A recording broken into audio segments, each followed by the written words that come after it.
Ana tjetër, Fationi merret me mbjelljen e flokëve, sigurisht që shohim edhe me sy të lirë rrugëve të kryeqytetit shumë të huaj që kanë ardhur në Shqipëri pikërisht për të bërë këtë procedurë.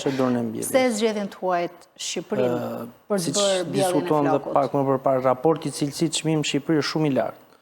Krahasuar të paktën me Europën, duke gjetur një lloj, po themi, shërbimi shumë cilësor krahasuar me vendet ku ata jetojnë kryesisht në Europë, mbjellja e flokut është shumë e shtrenjtë.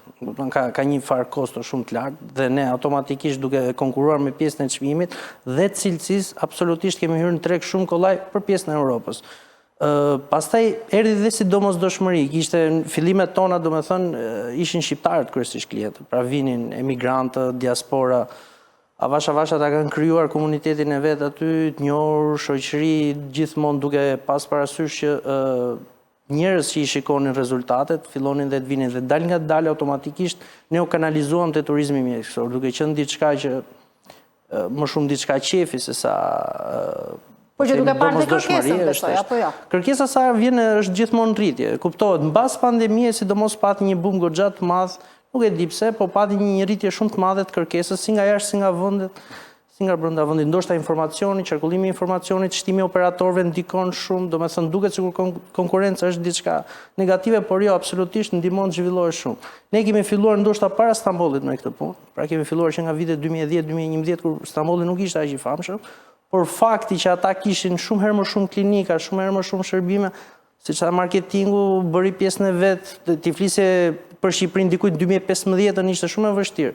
Formimi i strukturës na krijoi edhe ne disa lehtësira. Sot kur flet për Tiranën në Itali është shumë herë më e thjeshtë se 2015 apo 2016 dhe automatikisht kjo na ka krijuar dhe mundësinë që ne të kemi sukses, po themi, për këtë pjesë. Se të huajt e zgjedhin jo konkretisht turizmin mjekësor, pra jo në përgjithësi, po konkretisht klinikën tuaj, ose si e kanë gjetur ata klinikën tuaj për të ardhur, për të drejtuar në Shqipëri? Në fillimet tona ishte kjo pasaparole, i thonë italianë, do me thënë duke parë rezultate, duke parë njëri tjetrin, pa tjetër që zgjodhen të vinin si dhe diçka është më e besueshme kur ke një rezultat konkret, kur e shef diçka konkrete është shumë herë më e thjeshtë se sa thjesht një reklam apo një marketing që ti mund të bësh në televizor, është shumë herë më e thjeshtë dhe të jep një akses më të madh për sa i përket tregut.